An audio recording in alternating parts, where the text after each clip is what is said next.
In our English studies lesson today, we'll be looking at the second part of the confusing words.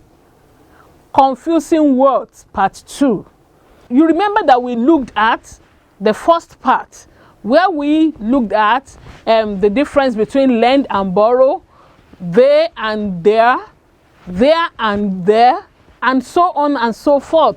We'll be going further today to look at some other confusing words. But before we do that, let's have the correction to our previous homework. The homework given to you was that you should look for the meaning of some phrasal verbs. Break up. What does it mean? It means to end a relationship or to go in different directions. Was that what you wrote? I trust you. Look into. Look into. It means to try to find out the truth about a problem in order to solve it. Did you get that one too? Amazing, children. The third one, look after. Look after. It means to take care of someone by giving them what is needed. Number 4, pass away. Pass away. It simply means to die. And the last one, proceed with. It means to continue with something or to continue doing something. 5 all over 5. Then you need to be celebrated with a chair. Now to the learning objective for today's lesson. By the end of this lesson, you should be able to clarify some confusing words better. You should be able to clarify some confusing words better. Now, confusing words, the first one that we're going to look into, on time and in time. On time and in time. Many times we find ourselves getting confused using these two words.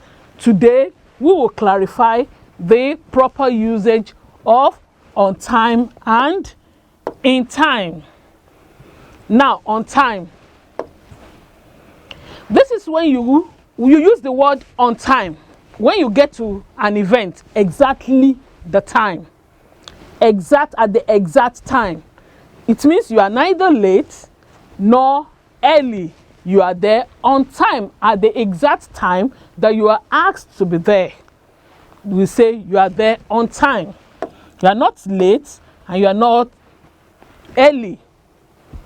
Example. If a meeting started at 9 o'clock and you got there at exactly 9 o'clock when the meeting was expected to start, then you are at the meeting on time. You are there on time.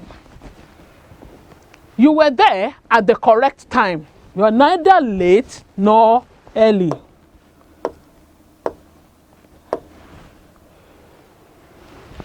Now talking about in time. Being in time. This is when you get to an event before the time stated.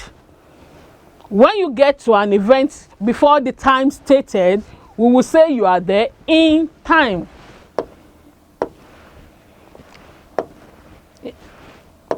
Here is an example. If a meeting starts at 9 o'clock and you are there before 9 o'clock, you are there in time. That is clear now.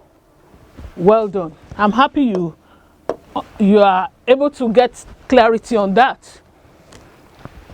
Another word that we get confused with is work and works. Work and works. Work, W-O-R-K, and W-O-R-K-S. Now, when we talk about work without S, it is something you use physical strength or mental power to do or make. It is uncountable. It is something that you use your physical strength or mental power to do or make. You cannot count it, so it is uncountable. So when you now say something like, I have many works to do, it is incorrect. It is incorrect to say, I have many works to do, or for you to say, I have 2 homeworks. It is not correct because work is uncountable. Instead of that, what you should say is, I have a lot of work or plenty of work to do, because work is uncountable.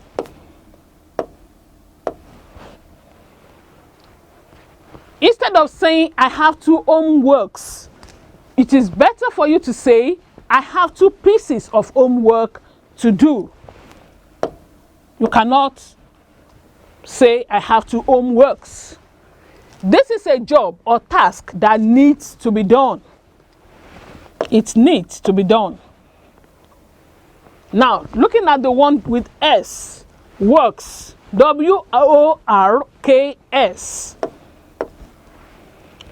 Works refer to the activities involved in building something on a large scale or repairing things. When you're talking about works, it refers to the activities, various activities that are involved in building something on a large scale or repairing things. We can say we have road works or engineering works because it involves steps, activities. There are activities involved before they can be done. Works is also used to describe what a writer or an artist has written or done. You can use works when you are describing what a writer or an artist has written or done. For example, we can say, many of the works of Wole Soyinka are in our library. Many of the works of Wole Soyinka are in our library. Or, Mr. Olagunju, the artist, is displaying his works at the National Theatre. Now let's look at another word or words that are confusing. Quiet and quiet.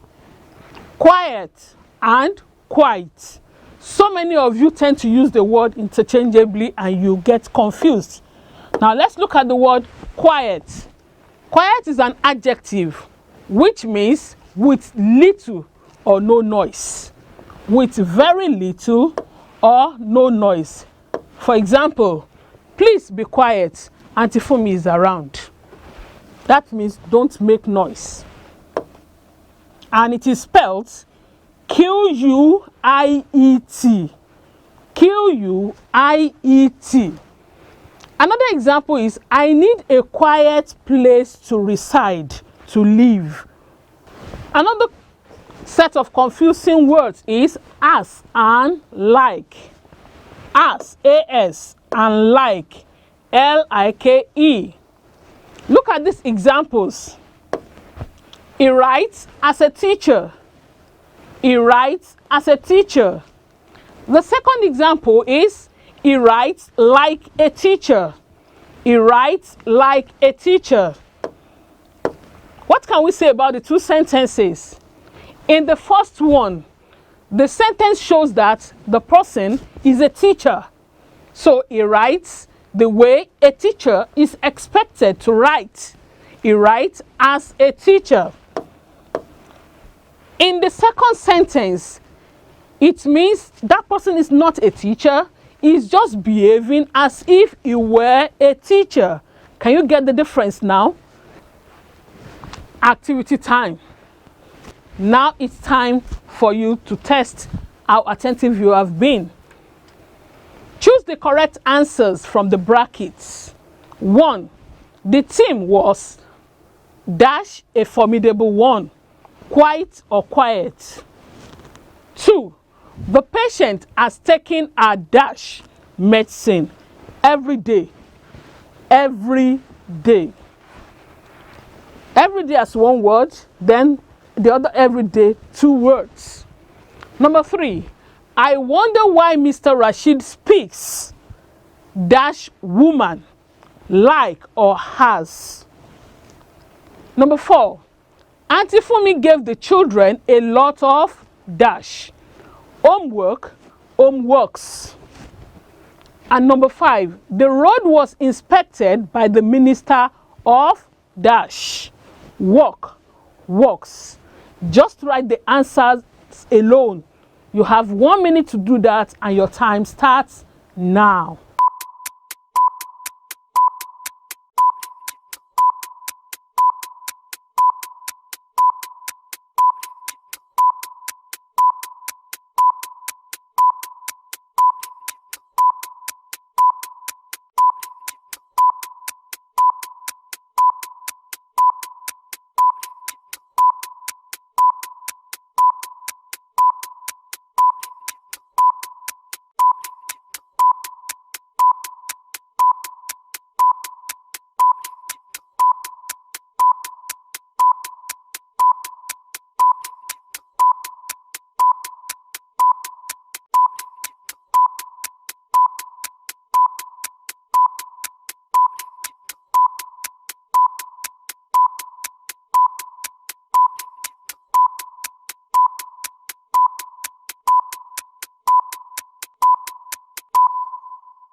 Eyes on me.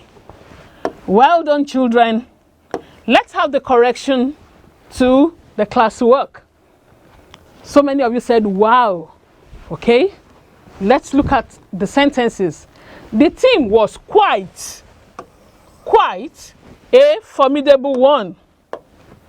The team was quite a formidable one. 2. The patient has taken a everyday, one word, a everyday medicine. Then 3. I wonder why Mr. Rashid speaks like a woman. I wonder why Mr. Rashid speaks like a woman. Mr. Rashid is a man, just speaking as if he were a woman or he is a woman. Number 4. Auntie Fumi gave the children a lot of homework. No S at the back. Homework. And the last one, the road was inspected by the Minister of Works. How many of you got everything correctly? Then I must celebrate you with a chair. You are amazing children.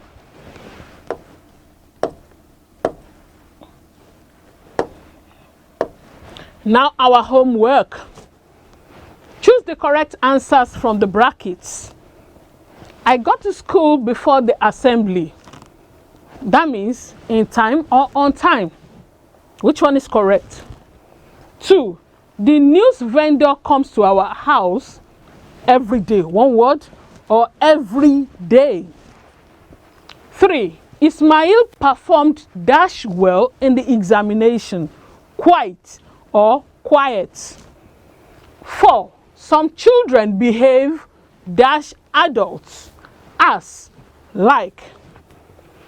5. The guest speaker arrived at the exact time to start the program, so he came dash in time or on time. That is the homework, and you know that for every homework done, there is a reward, and the reward is Good Life Magic Juice. So we've come to the end of the English Studies lesson for today. I believe you enjoyed the lesson and you've been able to clarify some of the confusing words. I want to hand you over now to the mathematician, Onkwagbaje, for the mathematics lesson. Well done.